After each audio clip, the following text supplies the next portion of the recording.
तो आज का टॉपिक है उपकल्पनीय अध्याय। इस अध्याय में वमन विरेचन की कल्पनाओं का उल्लेख किया गया है, इसलिए इस अध्याय का नाम उपकल्पनीय अध्याय रखा गया है।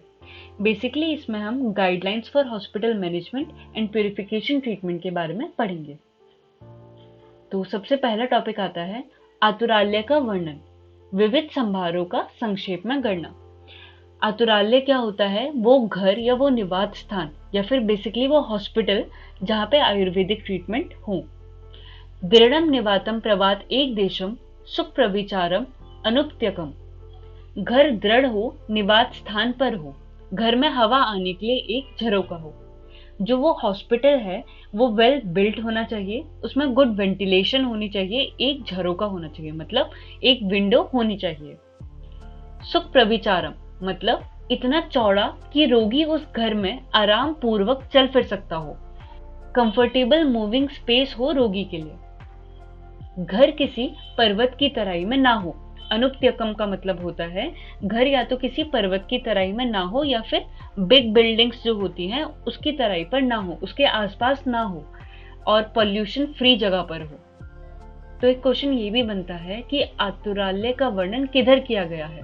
तो चरक सूत्र स्थान 15 में किया गया है। नेक्स्ट टॉपिक आता है संशोधन, दैट इज वमन विरेचन कर्म की प्रक्रिया।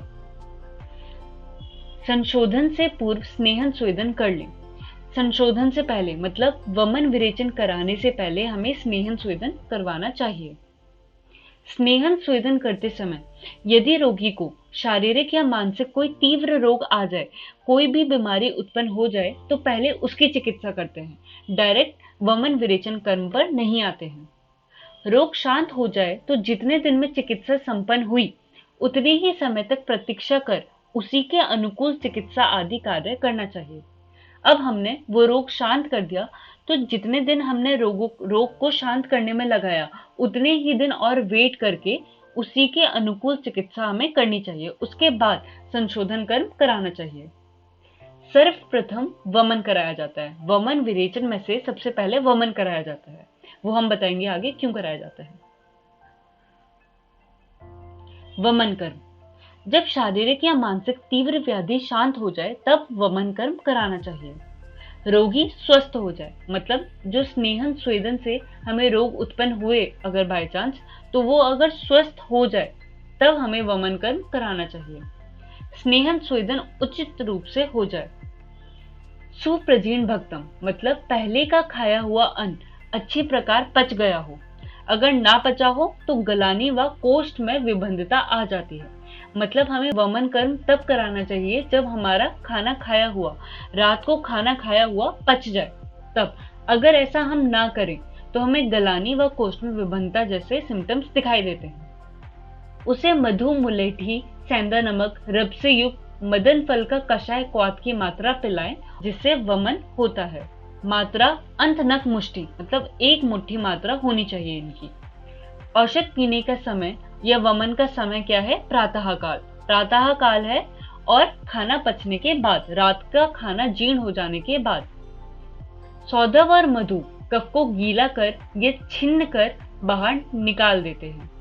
मतलब ये जो वमन औषधि होती हैं वो जो कफ होता है उसको गीला कर, उसको पिघला कर बाहर निकाल देता है।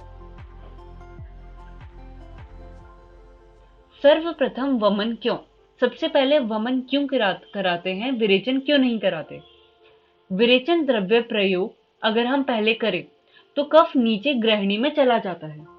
अब अगर ग्रहणी में कफ, ड्यूोडेनम में कफ चला गया तो ग्रहणी ढक जाती है और पाचन क्रिया ठीक से नहीं हो पाती और शरीर में भारीपन और प्रवाहिका आता है। इसलिए हमें सबसे पहले वमन करवाकर कफ को ऊपर के मार्ग से निकाल देना चाहिए। उसके बाद जब कफ शांत हो जाए तो विरेचन कराना चाहिए। विरेचन से पित्त बाहर निकलता है।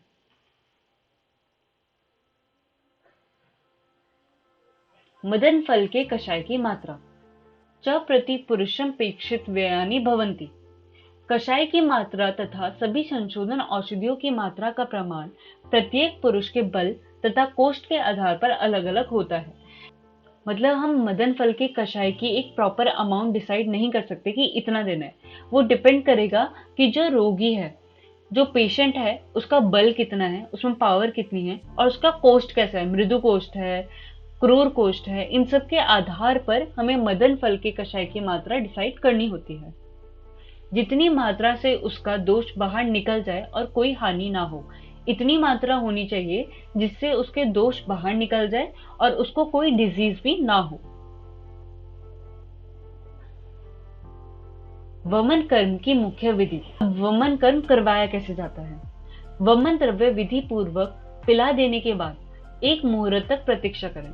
मतलब अगर हमने वमन औषध उसको दे दी, मदन फल, मधु ये सब खिला दिया, उसके बाद 48 मिनट्स तक रुकें। फिर स्वेद प्रादुर्भावेन दोषम प्रविल्यन मापद्यमानम, जब सिर पर या शरीर में पसीना आने लगे, इसका मतलब है दोष अब पिघल रहे हैं। लोम हर्षेन च स्थानेभ्य, जब शरीर में रोमांच होने लगे, इसका मतलब होता है दोष अपने स्थान से अब चल दिए हैं। कुक्षी समाधमापनेन च कुक्षिम अनुगतम, उदर में आधमान हो, दोष उदर में आ गए हैं। हलासस्य स्त्रावाणभ्याम अपि च ऊर्ध्वमुखी भूतम, जी मिचलाने लगे और मुख से जल निकलने लगे, तो दोष ऊर्ध्व गति चल दिए हैं। सबसे पहले क्या होगा, सिर और शरीर में पसीना आने लगेगा, तो इसका मतलब है अब दोष जो है वो पिघलने लगे हैं। उसके बाद दोष जो है अपने स्थान से चलकर उदर में आएंगे। तो जब दोष अपने स्थान से चल रहे होंगे तो लोम हर्ष होता है, गूज़बम्प्स जैसा रोमांच फील होता है। फिर उधर में आ जाते हैं, उसके बाद जी मिचलाना शुरू हो जाता है और मुख से हल्का हल्का स्त्राव या जल निकलने लगता है। तो इसका मतलब होता है अब दोष उदर से ऊपर की तरफ गति करने लगे हैं। अब इसको याद कैसे करेंगे? जैसे स्वेद जो होता है वो लिक्विड होता है, ऐसे ही जब दोष हमारे पिघल रहे होंगे तो वो भी एक लिक्विड फॉर्म में आ रहे होंगे। तो जब स्वेद आ रहा है तो इसका मतलब है कि दोष जो है पिघल रहे हैं। अब अगर जब दोष अपने स्थान से चल रहा है तो हमारे पैरों में कोई कीड़ा चलता है तो ऐसे लोमहर्ष जैसा फील होने लगता है हमें। तो ऐसे जब दोष भी अपने स्थान से चलते हैं तो लोमहर्ष फील होता है। अब उदर में आ रहे हैं तो कुक्षी, कुक्षी इसमें लिखाई है। और जब हल्लास होने लगे या फिर मुख से स्त्राव आने लगे तो मतलब दोष जो है ऊर्ध्व गति चल दिए हैं। तब उस व्यक्ति को जानु समान ऊंचे चौकी में बिठाकर पीठदान रख वमन कराएं। तो जो नी लेंथ तक एक चौकी में बिठा दें और सामने एक पीक दान रख दें और फिर वमन करवाएं। उसके मस्तक, दोनों पार्श्वों को पकड़ने के लिए, नाभि दबाने के लिए और नीचे से ऊपर की तरफ पीठ मलने के लिए मित्र वर्ग को रखा जाए। तो यह है वमन कर्म की मुख्य विधि। अब आता है वमन के लक्षण। अगर वमन का अयोग हो तो क्या क्या लक्षण दिखाई देंगे? वेगों का बाहर ना आना, वेग जो है वो बाहर नहीं आएंगे, केवल औषधि बाहर आएगी। और वेगों का विभ्रंश और विबंध हो जाना। अगर सम्यक वमन हो गया, ठीक अमाउंट में ठीक तरीके से वमन हो गया, तब क्या लक्षण दिखेंगे? उचित समय पर वेगों का निकलना, अत्यधिक कष्ट न होना, कर्म से कफ पित्त वात का निकलना। ये बहुत इंपॉर्टेंट पॉइंट है कि वमन करते समय दोष कैसे कैसे बाहर निकलते हैं। सबसे पहले कफ बाहर निकलता है, फिर पित्त बाहर निकलता है, फिर वात बाहर निकलता है। स्वयं वेगों का रुक जाना। अगर वमन का अति योग हो गया, बहुत ज्यादा हमने ऐसी औषधि खिला दी जिससे अति योग हो जाए, तो झागदार रक्त की चंद्रिकाएं निकलती हैं, मतलब वमन के साथ साथ रक्त भी बाहर आता है। तो ये हो गए वमन के लक्षण। सम्यक योग से भेद, दोषों के प्रभाव भिन्नता से योग। अगर हमें तीक्ष्ण वमन हुआ है तो 2 सेर के प्रमाण से दोष निकलते हैं। अगर मृदु वर्ण है तो 1 सेर के प्रमाण से दोष निकलते हैं। अगर मध्य हुआ है तो आधा सेर। वेग के अनुसार वमन, वेग के अनुसार वमन। अगर प्रबल वमन है तो 8 वेग आते हैं, हमें 8 बार उल्टी आती है। अगर मध्य है तो 6 वेग, अबल है तो 4 वेग। अब नेक्स्ट टॉपिक आता है वमन कर्म के अति योग तथा अयोग से उपद्रव। पेट फूलना, गुदा में कैंची के समान पीड़ा होना जिसे हम बोलते हैं परिकर्तिका, लाल स्त्राव होना, हृदय ग्रह, अंगों में जकड़ाहट, शरीर में वेदना, औषध का विभ्रंश, जीव रक्त का निकलना, बिना परिश्रम किए थकावट होना और शरीर में जकड़ आना। तो ये है वमन कर्म के अति योग तथा अयोग से उपद्रव। फिर आता है वमन कर्म के बाद धूमपान। सम्यक रूप से वमन होने के बाद रोगी के हाथ पैर और मुख धोकर एक मुहूर्त प्रतीक्षा कर धूम पिलाएं। बाद में पुनः हाथ पैर और मुख धुलवाएं। वमन प्रक्रिया के बाद patient is advised to wash his face, hands and feet और उसके बाद 48 मिनट्स तक रेस्ट करना चाहिए। Then he is directed to inhale medicated smoke, जिसको हम बोलते हैं धूमपान। फिर धूमपान पिलाने के बाद पुनः हाथ पैर और मुख धुलवाएं। अब आता है संसर्जन कर्म। अब वमन क्रिया करवाने के बाद कैसे आहार विहार लेना है, कैसे जठराग्नि दीप्त करनी है, ये बताएंगे। वमन के द्वादश द्वादश काल का संसर्जन कर्म पथ्य विधि। ये एक टेबल है जिसके अकॉर्डिंग हम पढ़ेंगे कि कैसे कैसे जठराग्नि दीप्त करनी है। तो ये 7 दिन बताए गए हैं। तो हमने पहले दिन की सुबह में वमन करवाया, फिर शाम को पहला, फिर दूसरे दिन 1 2 3 4 5 6 7 8 9 10 11 12 ऐसे 12 द्वादश काल है। अब पहले, दूसरे, तीसरे काल में पुराने लाल शाली चावलों की सुख उष्ण मंड प्रधान यवागु, जिसमें चावल अच्छी तरह गल गए हों, ऐसा भोजन हमें लेना है।